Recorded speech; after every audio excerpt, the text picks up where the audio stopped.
الحمد للہ رب العالمین والصلاة والسلام علی اشرف الانبیاء وسید المرسلین سیدنا و مولانا محمد وعلی آلہ واصحابہ اجمعین. اما بعد فقد قال اللہ تبارک و تعالی فی القرآن المجید والفرقان الحمید. اعوذ باللہ من الشیطان الرجیم بسم اللہ الرحمن الرحیم. سبحان الذی اسری بعبدہ لیلا من المسجد الحرام الى المسجد الاقصى الذي باركنا حوله لنريه من آياتنا إنه هو السميع البصير. قال النبي صلى الله عليه وسلم أنا أحمد وأنا محمد وأنا الماهي الذي يمحو الله به الكفر وأنا الحاشر الذي يحشر الناس على قدمي وأنا العاقب الذي ليس بعده نبي أو كما قال النبي صلى الله عليه وسلم. صدق الله العلي العظيم وصدق رسوله النبي الكريم ونحن على ذلك لمن الشاهدين ومن الشاكرين والحمد لله رب العالمين. برادران اسلام، الحمدللہ ان دروس کا سلسلہ اللہ کی رحمت سے اور اللہ کی توفیق سے شروع ہے، جاری ہے. اس کے بیان کا تعلق ابتداءً چونکہ سورۃ الاسراء والمعراج سے تھا، چونکہ رجب کا مہینہ تھا. اب اسی میں ایک بات یاد رکھیں کہ جو شان اللہ نے حضور پاک صلی اللہ علیہ وسلم کو عطا فرمائی ہے وہ کسی پیغمبر کو نہیں ملی. تمام پیغمبر برحق ہیں، ان کی عظمت شان بھی برحق، لیکن حضور کی شان سب سے اعلیٰ ہے اور سب سے عرفہ ہے.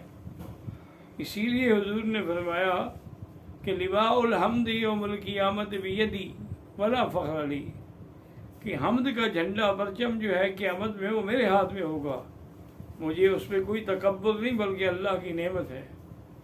اور یہ بھی فرمایا کہ ابونا آدم تحت لوائی، حتیٰ کہ میرا ابا آدم بھی میرے پرچم کے نیچے کھڑے ہوں گے. یعنی اتنا بڑی عظمت اور شان آپ کو دی. اسی طرح معجزات کے بارے میں علماء نے مستقل کتابیں لکھی ہیں، تو تقریباً 3000 معجزات ہیں جو اللہ نے حضور پاک کو عطا فرمائے ہیں صلی اللہ علیہ وسلم. معجزے کا معنی یہ ہوتا ہے کہ جو اللہ تبارک و تعالی اپنی قدرت سے ماورائے اسباب کسی پیغمبر کے ہاتھ میں ظاہر کریں تو وہ معجزہ کہلائے گا، اور اگر کسی ولی کے ہاتھ میں ایسی کوئی چیز ظاہر کی جائے تو اس کو کرامت کہا جاتا ہے. تو معجزات بھی برحق ہیں اور اولیاء کی کرامات بھی برحق ہیں. معجزات کا اس بات بھی اللہ کے قرآن میں ہے اور کرامت کا اس بات بھی اللہ کے قرآن میں موجود ہے کہ حضرت سلیمان علیہ السلام نے جب فرمایا تھا کہ ایکم یاتینی بعرشہا قبل ان یاتونی مسلمین، کہ جب تک وہ ملکہ بلقیس یمن سے آتی ہے اس کے آنے سے پہلے اس کا تخت اٹھا کے کون لے آئے گا؟ قال عفریت من الجن انا آتیک بہ قبل ان تقوم من مقامک. عفریت یعنی بڑا سخت جن کا جن تو جن نہیں ہوتے ہیں، لیکن عفریت کا مطلب سرکش قسم کا جن. اس نے کہا کہ حضور اگر آپ حکم دیں جتنی دیر میں آپ کی مجلس ہوتی ہے نا اتنی دیر میں لا سکتا ہوں، اور انشاءاللہ میں اس پہ لانے کی طاقت بھی رکھتا ہوں اور امانت بھی کروں گا. اور پھر میں نہیں، اس میں تو بہت دیر ہے. تو ایک اور اٹھا، اس نے کہا کہ حضرت اگر آپ کا حکم ہو، قال الذی عندہ علم من الکتاب، اللہ نے جس کو علم اسم اعظم دیا تھا اس نے کہا کہ انا آتی کا قبل ان یرتد الیک طرفک، میں اتنی دیر میں لا سکتا ہوں کہ آپ آنکھیں بند کریں اور کھولیں اور تخت آ جائے گا. حضرت سلیمان نے آنکھیں بند کی اور کھولا، تخت سامنے رکھا ہوا تھا. تو یہ وجہ کیا تھی کہ یہ کرامت تھی. لیکن علماء نے ایک سوال یہ پیدا کیا ہے کہ یہ عظمت تو حضرت سلیمان کو ہونی چاہیے تھی، لیکن آپ کے ایک صحابی کو تو یہ اتنی طاقت ملی ہے۔ تو علماء نے جواب دیا کہ اللہ تبارک و تعالیٰ، حضرت عثمان کی تو کئی چیزوں کا ذکر قرآن میں ہو چکا ہے، لیکن اولیاء کی کرامت کا اس بات بھی کرنا چاہتے تھے کہ اللہ تبارک و تعالیٰ جب چاہیں اپنے اولیاء سے کام لیں۔ لیکن ایک بات یاد رکھیں، نہ معجزہ نبی کے ہاتھ میں ہوتا ہے، نہ کرامت ولی کے ہاتھ میں ہوتی ہے۔ اللہ چاہیں گے تو ظاہر ہوگی، نہیں چاہیں گے تو ظاہر نہیں ہوگی۔ بلکہ کبھی ایسا بھی ہوتا ہے کہ پیغمبر چاہتا ہے کہ ظاہر نہ ہو، لیکن وہ ظاہر ہو جاتی ہے، معجزہ ہے۔ حضرت موسیٰ علیہ السلام پر اپنی قوم نے الزام لگایا تھا کہ انہو آدر، کہ موسیٰ علیہ السلام جو ہیں ان کو بیماری ہے بیچاروں کو، پہاڑ جسے آپ کہتے ہیں، اس لیے وہ ہمارے ساتھ ان کے زمانے میں رواج تھا کہ مرد کٹھے نہاتے تھے بغیر کپڑوں کے۔ وہ کہتے ہیں یہ کیوں بھاگ جاتا ہے، ہمارے ساتھ کیوں نہیں نہاتا اگر اس میں کوئی عیب نہیں ہے؟ تو یہ اپنے عیب کو چھپانے کے لیے دور چلے جاتے ہیں۔ حضرت موسیٰ علیہ السلام بہت دور ایک ندی پہ جاتے تھے، وہیں تشریف لے گئے اور وہاں جو پتھر پڑا ہوا تھا ندی کے کنارے، اس پر کپڑے اتار کے رکھے اور ندی میں نہانے لگ گئے۔ آپ اپنے نہانے میں اتنے ماشاءاللہ مشغول ہوئے کہ خیال نہیں آیا کہ ابھی کوئی واقعہ ہوا نہیں ہوا۔ جب غسل کر کے باہر نکلے تو دیکھتے ہیں کہ وہ پتھر بھی نہیں اور کپڑے بھی نہیں ہیں، اور پتھر تو بھاگ رہا ہے۔ تو حضرت موسیٰ علیہ السلام غصے میں آئے، سو بھی حجر ہے، پتھر رک جاؤ، میرے کپڑے کہاں لے کے بھاگ رہے ہو؟ اور جا کے پیچھے سے آسا بھی مارا اس کو، اور آسے کا نشان بھی اس پتھر میں ہو گیا، لیکن وہ پتھر نہیں رکا، وہاں آگے رکا جہاں ساری قوم بیٹھی تھی۔ تو ان سب نے دیکھنے لگا موسیٰ علیہ السلام میں تو کوئی عیب نہیں ہے، تو ہم جھوٹا الزام لگاتے تھے۔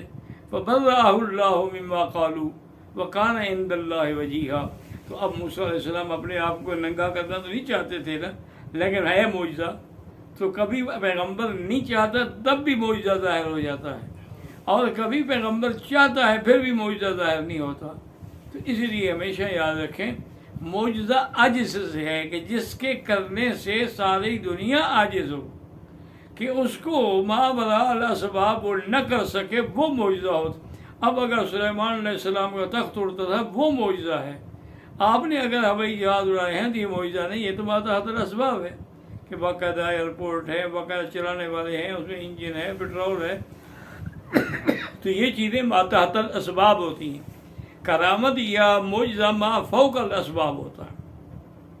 تو اللہ تبارک و تعالیٰ نے تمام انبیاء میں سے سب سے زیادہ معجزہ حضور علیہ السلام کو عطا فرمایا۔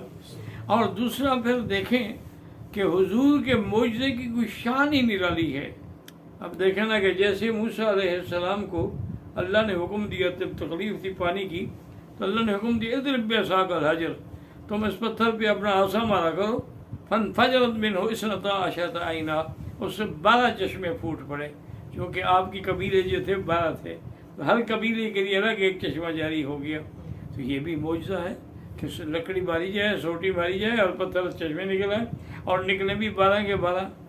لیکن حضور کے معجزے کی شان دیکھیں کہ حضور پاک جب مقام حدیبیہ پہ بیٹھے تھے، 1500 کا لشکر تھا، عمرے کے لیے آپ تشریف لائے تھے، لیکن خدا کی شان یہ ہے کہ کفار نے منع کر دیا، روک دیا کہ جی ہم تو نہیں جانے دیں گے مکے میں، بغیر اطلاع دیے، بغیر اجازت کے۔ آپ نے فرمایا خدا کے بندے خوف کرو، میں تو عمرے کے لیے آیا ہوں، میں کوئی جنگ کے لیے تو نہیں آیا، نہ ہمارے پاس کوئی ہتھیار ہیں، نہ سلاح ہے، نہ اسلحہ ہے، اور یہ دیکھو قربانی کے جانور ہمارے بندے ہوئے ہیں۔ انہوں نے کہا جی نہیں، یہ تو ناممکن ہے کہ ہم آپ کو اجازت دیں، البتہ یہ ہو سکتا ہے کہ ہمارے ساتھ صلح ہو جائے تو اگلے سال پھر ہم آپ کو اجازت دیں گے۔ اسی دوران میں صحابہ آئے، انہوں نے کہا کہ یا رسول اللہ صلی اللہ علیہ وسلم، قریب میں کوئی پانی بھی نہیں ہے اور ہمارے پاس بھی پانی ختم ہو گیا ہے، اور پینے کا بھی نہیں رہا، وضو تو وضو رہا، غسل تو غسل رہا، ہمارے پاس پینے کا اور جانوروں کو پلانے کا بھی پانی نہیں ہے۔ حضرت نے فرمایا اچھا ایسا کرو کہ سارے قافلے والوں کے بعد تھوڑا تھوڑا پانی اکٹھا کرو ایک پیالے میں۔ صحابہ کہتے ہیں کہ ہم نے حتیٰ کہ اپنے مشکوں کو نچوڑ کے بھی ڈالا اس پیالے میں کہ جو قطرہ 2 قطرے گرتے ہیں وہ بھی جمع ہو جائیں۔ حضور پاک نے اپنا ہاتھ رکھا، وہ پانی اتنا تھا کہ اس میں حضور کا ہاتھ مبارک ڈوب گیا۔ اور اس کے بعد صحابہ کہتے ہیں خدا کی قسم ہے ان الماء یفور من بین اصبعہ، پانی جو ہے وہ آپ کی انگلیوں سے ایسے چشمے کی طرح جاری ہو گیا تھا۔ تو پتھر سے تو پانی نکلتے رہتے ہیں، لیکن انگلیوں سے پانی نکل آئے تو یہ معجزہ جو ہے اس سے زیادہ عظیم الشان ہے۔ اس لیے ہم علماء نے کہا کہ اگر آپ توجہ کریں گے، کتنے پہاڑ ہیں جن سے چشمے نکلتے ہیں، کتنے علاقے ہیں جن میں چشمے لیکن کبھی ہاتھ سے تو نہیں نکلتا نا، کہ ہاتھ پانی کی جگہ تو نہیں ہے، اس سے پانی نکلا، اور وہ پانی میں اتنی برکت بھی ساتھ میں ہو گئی کہ 1500 لشکر نے اپنے اپنے برتن بھر لیے، جانوں کو پلا لیا، خود بھی پی لیا، پھر جا کے پانی ختم ہوا۔ اسی طرح سے آپ دیکھیں کہ اللہ نے عیسیٰ علیہ السلام کو کتنا عظیم معجزہ دیا تھا کہ انہ احیی الموتیٰ باذن اللہ، وہ مردہ انسان کو کہتے کم باذن اللہ، کھڑے ہو جاؤ اللہ کے حکم سے، مردہ زندہ ہو جاتا۔ یہ بڑی کوئی معمولی معجزہ نہیں ہے، یہ بہت بڑا معجزہ ہے کہ وقت سے پہلے کسی مردے کو دوبارہ زندہ کر دیا جائے۔ لیکن حضور کا معجزہ اس سے بھی بڑا ہے کہ حضور صلی اللہ علیہ وسلم اپنے منبر پہ ریاض الجنہ کے اندر جو محراب تھا اس کے ساتھ ایک کھجور کا تنا تھا، اس سے ٹیک لگا کے حضور خطبہ دیتے تھے، وہی گویا کے منبر تھا۔ ایک عورت آئی حضور کی خدمت میں، اس نے کہا یا رسول اللہ ان لی غلاما نجارا، میرے پاس جو غلام ہے نا وہ بہت بڑا کاریگر ہے لکڑی کا، اگر آپ حکم دیں تو آپ کے لیے ممبر بنا دیں، آپ کھڑے کھڑے آخر تکلیف ہوتی ہے۔ تو آپ نے پھر ہاں ممبر تو بناؤ لیکن 3 قدم سے زیادہ اونچا نہ ہو۔ اس نے کہا جی ٹھیک ہے، جیسے آپ نے فرمایا اسی طرح بنائیں گے۔ تو اس نے 3 قدم ممبر بنا کے لکڑی کا آ کے رکھ دیا۔ حضور اگلے جمعہ میں جب تشریف لائے تو ستون کے بجائے اس ممبر پہ جا کے جب بیٹھے تو ستون نے رونا شروع کر دیا۔ استوانہ حنانہ آج بھی لکھا ہوا ہے اس پہ کہ یہ وہ استوانہ ہے جو رویا تھا۔ تو اب اگر دیکھیں کہ انسان ایک مردہ زندہ ہو گیا، پہلے تو روح اسی میں تھی نا، وہ محل روح تو ہے نا، نکل گئی تھی پھر آ گئی، لیکن لکڑی میں کون سی محل روح تھی کہ اس میں اللہ نے روح بھی ڈال دی، سمجھ بھی ڈال دی اور رونا بھی سکھلا دیا۔ حضور صلی اللہ علیہ وسلم اترے اور آ کر آپ نے اس کو سینے سے لگایا، اور سینے سے لگانے کے بعد صحابہ کہتے ہیں ہم خود سن رہے تھے کہ وہ آہستہ آہستہ چپ ہو رہا تھا، جیسے بچے کو ماں چپ کراتی ہے، اور وہ آہستہ آہستہ آہستہ جا کے چپ ہوتا ہے، وہ بھی اسی طرح سے جا کے چپ ہوا۔ اس کو تسلی ہو گئی کہ حضور نے مجھے چھوڑا نہیں ہے، تو جب حضور کے سینہ مبارک لگا تو اس کو سکون آ گیا۔ تو اس لیے اب جتنے معجزات ہیں جب ان کا آپ تقابل کریں گے تو حضور کے معجزوں کی شان ہی نرالی ہے۔ اچھا، اور سب سے بڑے معجزے جو ہے حضور کے، علماء نے لکھا ہے کہ وہ 3 ہیں۔ ایک سب سے بڑا معجزہ آپ کا قرآن پاک ہے، چونکہ یہ ایسی کتاب ہے کہ جس کی حفاظت کا ذمہ اللہ نے اٹھا لیا۔ اور آج تک آپ دیکھیں کہ عیسائیوں کی حکومت، یہودیوں کی حکومت، لیکن ان کی کتابیں محفوظ ہیں، نہ تورات محفوظ ہے، نہ انجیل محفوظ ہے، نہ بائبل محفوظ ہے، لیکن قرآن پاک جو ہے وہ محفوظ ہے۔ وجہ کیا ہے؟ اس کی 2 وجوہات ہیں۔ سب سے بڑی وجہ تو یہ ہے کہ اللہ نے وعدہ کیا تھا حضور سے کہ انا نحن نزلنا الذکر وانا لہ لحافظون، ہم نے اتارا بھی آپ پر، ہم نے ہے، اور اس کی حفاظت بھی ہم کریں گے، یہ محفوظ بھی رہے گا، یہ کبھی قیامت تک ضائع نہیں ہوگا قرآن جو ہے۔ اور دوسری وجہ علماء نے ایک بڑا عجیب لطیف نقطہ لکھا ہے، انہوں نے کہا کہ پہلے جتنی کتابیں تھیں، تورات ہے، انجیل ہے، زبور ہے، وہ کتاب اللہ تو تھیں لیکن کلام اللہ نہیں تھی۔ کتاب کہتے ہیں لکھی ہوئی چیز دینا، کلام ہوتا ہے بولنا۔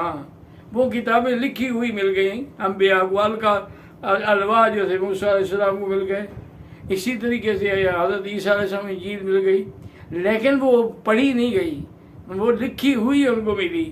تو وہ کتاب اللہ تو ہے، یہ قرآن کی شان ہے کہ کتاب اللہ بھی ہے اور کلام اللہ بھی ہے۔ ذالک الکتاب لا ریب فیہ، اور اس طرح پھر یہ کلام اللہ کیسے ہے کہ اللہ نے جبریل پہ پڑھا ہے، اور پھر جبریل علیہ السلام نے حضور پاک پہ اللہ کے حکم کے مطابق نجماً سورتاً سورتاً 20 سال میں آ کے پورا کیا ہے۔ تو اس میں 2 صفتیں آ گئی، کتاب اللہ والی بھی اور کلام اللہ کی بھی۔ اور کلام اللہ کا جو ہے وہ کبھی قیامت تک ختم نہیں ہو سکتا. جب وہ ختم نہیں ہو سکتا تو قرآن بھی ختم نہیں ہو سکتا. تو اس لیے اللہ نے آپ کو یہ عظیم معجزہ عطا فرمایا ہے. ساری زندگی چیلنج ہوتے رہے لیکن قرآن کے مقابلے پہ کوئی نہ آیا، بلکہ اللہ نے فیصلہ سنا دیا کہ کل ان اجتمعت الانس والجن علی ان یاتوا بمثل هذا القرآن لا یاتون بمثلہ ولو کان بعضهم لبعض ظہیرا. اگر ساری دنیا کے انسان اور جن مل کے بھی کوشش کریں تو قرآن کا مقابلہ نہیں کر سکتے. قرآن تو بڑی بات ہے، ایک آیت بھی نہیں بنا سکتے، ایک سورت بنا سکتے. تو یہ شان جو ہے یہ سب سے بڑا عظیم معجزہ ہے. اور دوسرا عظیم معجزہ جو حضور کو ملا ہے وہ معراج ہے. اور تیسرا عظیم معجزہ جو حضور کو ملا ہے وہ شق صدر ہے. شق القمر بھی ہے کہ چاند 2 ٹکڑے ہو گیا اور حضور کا سینہ مبارک بھی کھولا گیا. تو یہ معجزات ایسے عظیم معجزے ہیں کہ جن کا دنیا میں کوئی بھی مقابلہ نہیں کر سکا. اللہ تبارک و تعالی ہمیں حضور کے نقش قدم پہ چلنے کی توفیق دے. اللہم صلی علی سیدنا محمد وعلی آل سیدنا محمد کما صلیت علی ابراہیم وعلی آل ابراہیم فی العالمین انک حمید مجید. یا اللہ یا اللہ یا رحمان یا رحیم یا حی یا قیوم یا ذا الجلال والاکرام. اللهم إنا نسألك بأسمائك الحسنى وصفاتك العلى اللهم نبر وجوهنا بنور الإيمان، نبر قلوبنا بنور الإرفان. اللهم ارزقنا علوم الأحاديث والقرآن. اللهم ثبتنا على الإيمان. اللهم ارزقنا حسن الختام واجعل آخر كلامنا لا إله إلا الله محمد رسول الله. اللهم ارزقنا حبك وحب نبيك محمد صلى الله عليه وسلم وحب من يحبك وحب عمل من يقربنا إلى حبك. وصلى الله تعالى على خير خلقه سيدنا محمد وعلى آله وصحبه أجمعين.